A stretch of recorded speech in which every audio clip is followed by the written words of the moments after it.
hot chocolate, sugar plums, figgy pudding. All are synonymous with Christmas, but nothing says Christmas quite like the sweet, festive treat, candy cane.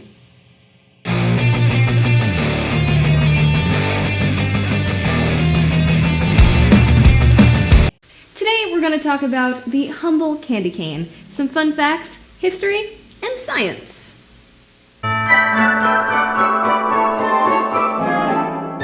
If you've ever been to a Hallmark store, you know that there's a holiday for just about anything. And that is true for the humble candy cane. We celebrate National Candy Cane Day on December 26th. We don't really know why. Every year, there are just over 1.2 billion candy canes made, and those are sold between Thanksgiving and Christmas.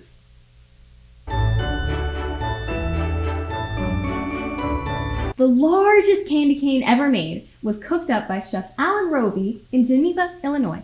It was 51 feet long and took 900 pounds of sugar. That's a lot of sugar.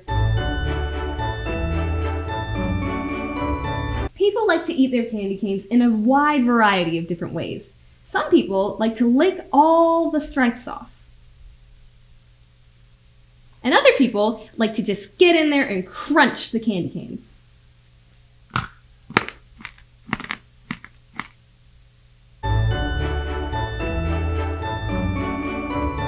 54% of candy cane eaters like to lick all the stripes off. And 26% of candy cane eaters like to get in there and crunch away. And 20% just do whatever their Christmas heart tells them to do. Hi, I'm Patrick Shepard. I'm the history teacher here at Chisholm Trail Academy, and today we're going to talk a little bit about the history of candy canes. In 1670, the choir master at the Cologne Cathedral in Germany handed out sugar sticks to some of the more rambunctious choir boys in an effort to keep them quiet during the ceremony. One story is that this church board became upset with him for handing out candy during such a solemn ceremony, so he bent them into the shape of a shepherd's crook to give it a spiritual message. However, it's just as likely that the Germans added the hooks to hang them on Christmas trees. In 1844, the first striped peppermint stick recipe was published. A recipe for straight peppermint candy sticks, white with colored stripes, was published in The Complete Confectioner, Pastry Cook and Baker, Plain and Practical by Eleanor Parkinson. The candy cane has been mentioned by name in literature since 1866.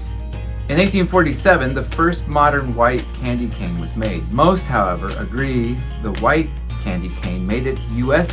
debut in 1847 in Wooster, Ohio, according to Schildhaus, when August Imgard, a German-Swedish immigrant, decorated a small blue spruce with paper ornaments and candy canes. About 1900 is when candy canes became red and white. The first candy cane was made over 350 years ago. The first historical reference in America to the candy cane dates back to 1847. Until 1957, all candy canes were made by hand. In 1957, the candy cane manufacturer machine was invented. Father Keller invented the machine that twisted the soft candy into spirals and cut the stick candy.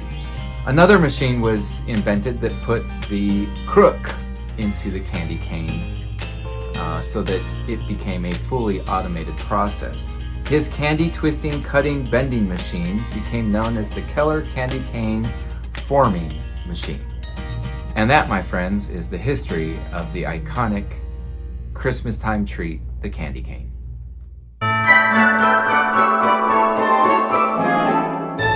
And now it is time for a little candy cane experiment. What you will be needing is an oven, some tin foil, and, of course, candy canes.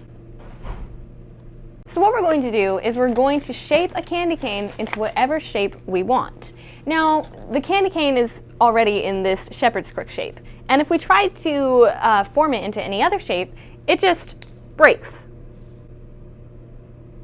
But with a little help from my friends, we will show you how to shape your candy cane into whatever shape you want without it breaking.